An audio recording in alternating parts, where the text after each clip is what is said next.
So, you've just bought yourself a shiny new game.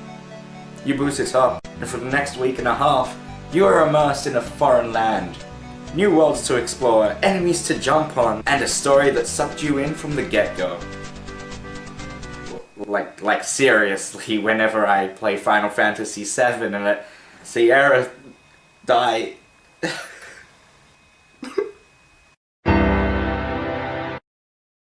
That aside, finally, you make it. The moment that you've been waiting for this whole journey. And that, my friends, is the final battle. This is all opinion based on the most memorable moments of bosses growing up as a gamer. I won't be picking more than one game in a series, and be aware of spoilers. These are my top 10 boss battles of all time.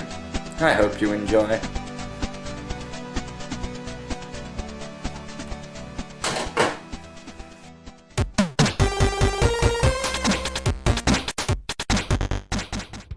Number 10, South Park 64. Yes, that's right.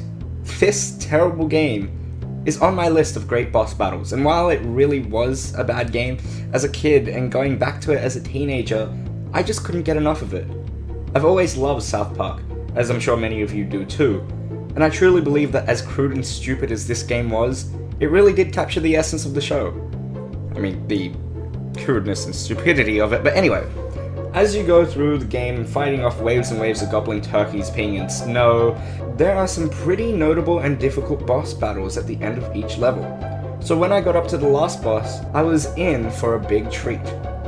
This boss was so difficult that it wasn't until years later I had to come back to it. After watching a massive South Park marathon and getting back into the game, I had to look up how to beat it on a walkthrough on the internet. It is a very difficult boss, especially if you don't know what you're doing. And even if you do, the game doesn't have the greatest controls. The camera friggin' sucks, and it is so difficult to aim for weak spots. But god, it was fun, and I spent many hours raging and throwing the Nintendo 64 controllers across the room as a child. Thank you, South Park, for such a shitty, funny game. That doesn't make any sense though. Oh yeah.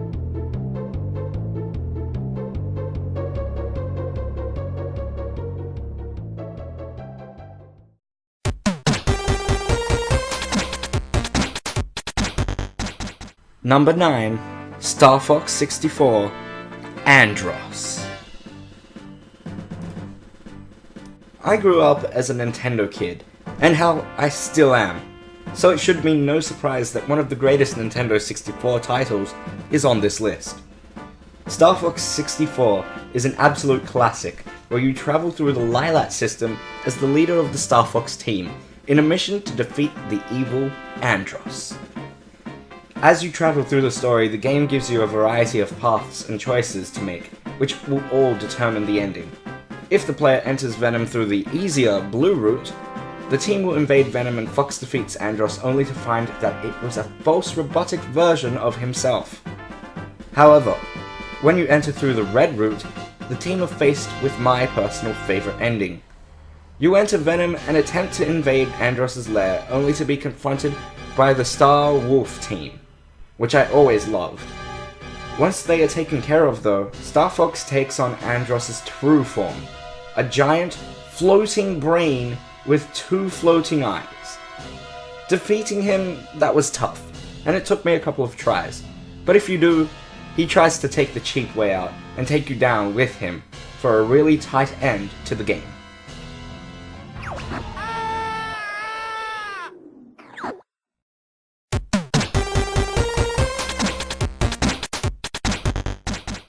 Number 8, Quake 3 Arena, Zero. This is the game that introduced me to PC gaming. Although I'm not fantastic at shooters, this is the one exception, and I've clocked a lot of time on this game simply playing through the campaign in each and every difficulty. With that being said, the first time I reached Zero, I had a very bad time. Zero is incredibly accurate no matter what difficulty you're on, and I distinctly remember being instantly shot down in midair by a railgun shot on my first attempt without even knowing where he was. This was one of the first games where I realized I actually had to use a well thought out strategy to defeat my opponent, and it wasn't easy figuring him out. To this day, I like practicing with him on Nightmare difficulty, however he still holds a much better win-loss ratio to me.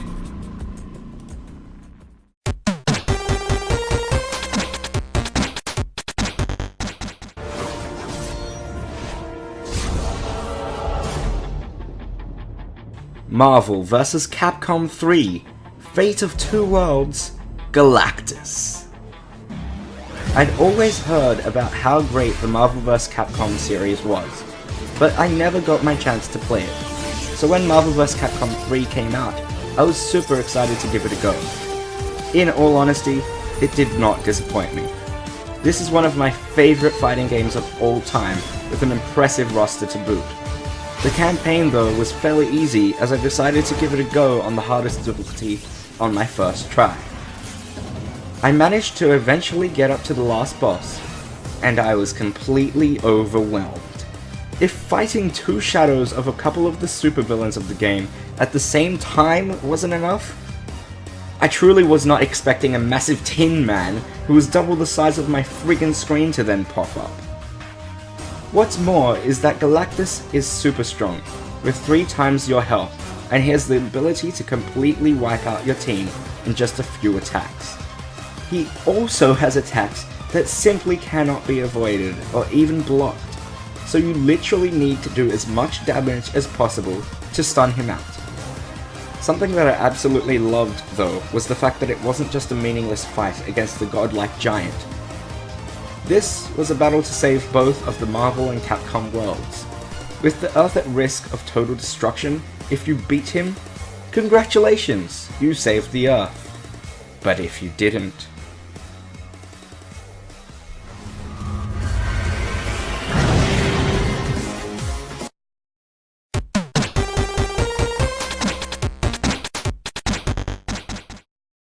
Number 6, Kingdom Hearts, Ansem, Seeker of Darkness.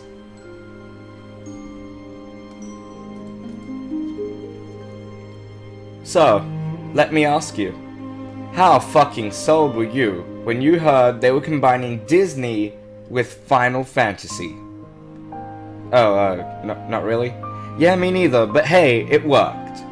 It's an awesome concept, and the story was so heartfelt, and not heartless.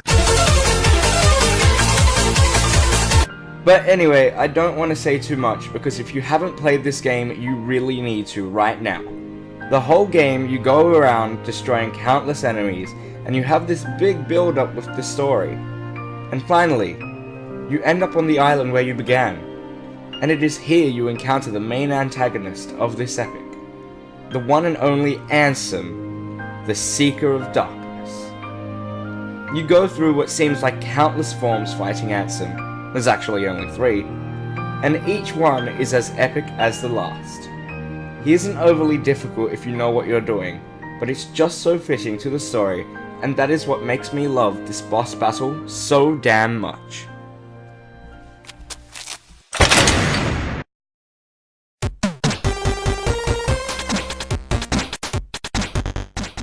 Number 5, The Elder Scrolls Skyrim, Alduin. Talk about an epic story. This one, it just has to take the goddamn cake. With hours, and I mean hours, of gameplay, this story becomes just so damn enticing that it's hard to know when to stop playing.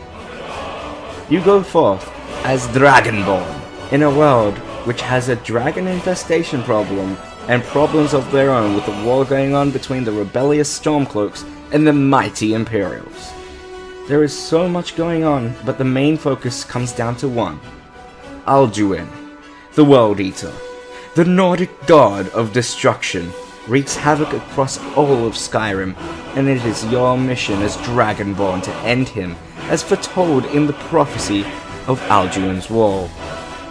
It is a breathtaking moment meeting Alduin and the Fable Sovngarde for the last time, where he is banished from the world forever.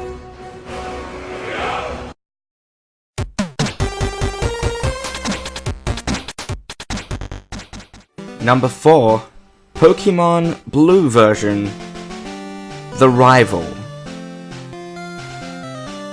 Pokemon will always be so very special to me.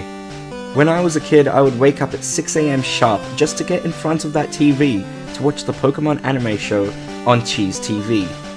Then, after school, instead of doing my homework, which I probably should have been doing, I would focus on beating that bitch Misty and leveling up my Bulbasaur. This game holds a special spot in my heart, and although Pokemon has evolved throughout the years, there isn't one that is more special to me than Blue version.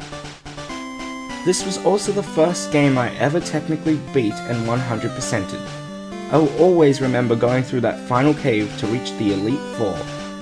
Of course, those four were very special as they were talked about throughout the whole game, but to me, there's only one person who I really wanted to beat, and he was waiting for me at the very end. You encounter your rival numerous times on your journey, and even if you beat him every time, you always get a really douchey comment from him. So when I beat the Elite Four, I knew I was ready for the Pokemon Battle of the Ages.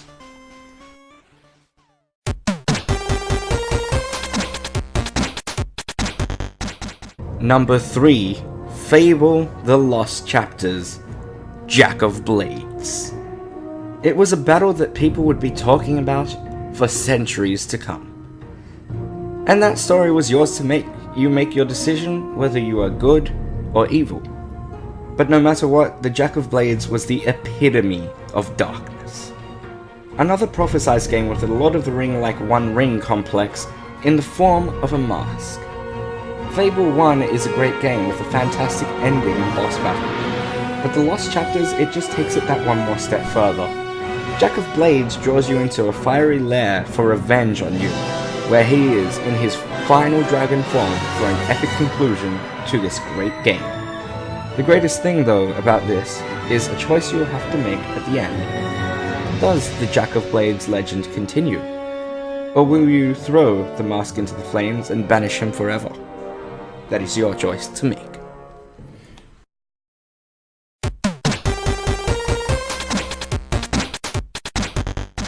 Number 2, Super Mario 64 and Bowser's Final Battle.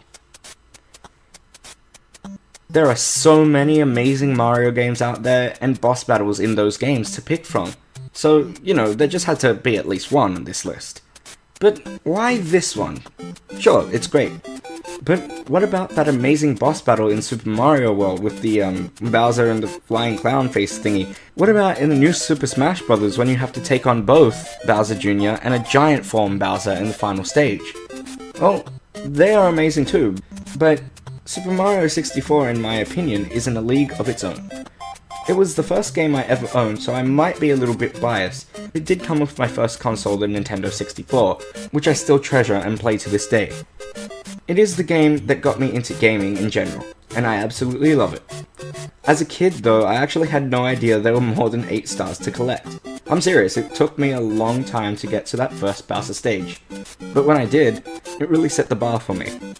I would replay that level like crazy, and then I got to the second one, and it took it a step further in that lava land. I really wasn't expecting him to be able to tip the whole platform like that. But no, the reason why I picked this last battle is because it was just that much more special. It combined everything good about the last 2 levels, adding falling platforms and higher difficulty, but the main reason why it's on my list is that special feeling I got when I finally did it. When I beat him. It is a feeling that I don't think I'm ever going to feel again about another video game. But with that said, there is only one more game that I can think of that deserves a higher spot on this list.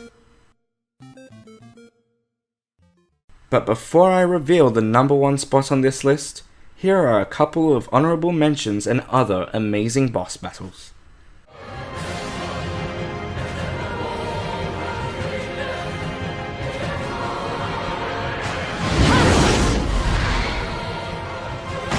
Rest, my friend. I'm off to get that black cat.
Number 1, Star Wars, Knights of the Old Republic, Darth Malak. This game. You know what? I just have to come right out and say it. Of course, I'm a massive Star Wars fan, but this game is one of my favorite games of all time, if not my favorite of all time. But hey, that story's for another top 10. This battle against Darth Malak gets the number 1 spot, because not only does it have a deep story to back it up, but the battle itself is so tense and very difficult when fighting the strong and cunning Darth Malak. You face off against your former apprentice on the observation deck of the Starforge. There is so much drama with the nostalgic Star Wars standoff and the conversation before the battle. You both raise your sabers and head into the battle, clashing blades, and just as Malak's health starts to get low, he reveals the ace up his sleeve. The true power of the Starforge that Darth Revan was simply too blind to see. Malak uncovered its secrets, and around the deck now are many Jedi which have been captivated in capsule tubes. Through the power of the Starforge, it has been made possible that these Jedi are stuck in limbo and aren't allowed to become one with the Force. This fact makes it possible for Malak to use them to heal himself during battle constantly, making him near unstoppable. And so the battle continues. Will you return to the Jedi Order as the prodigal knight and the victor, deeply wounding the Sith Empire? Or do you choose the dark side and rule once more as the most powerful Sith of all time, Darth Revan?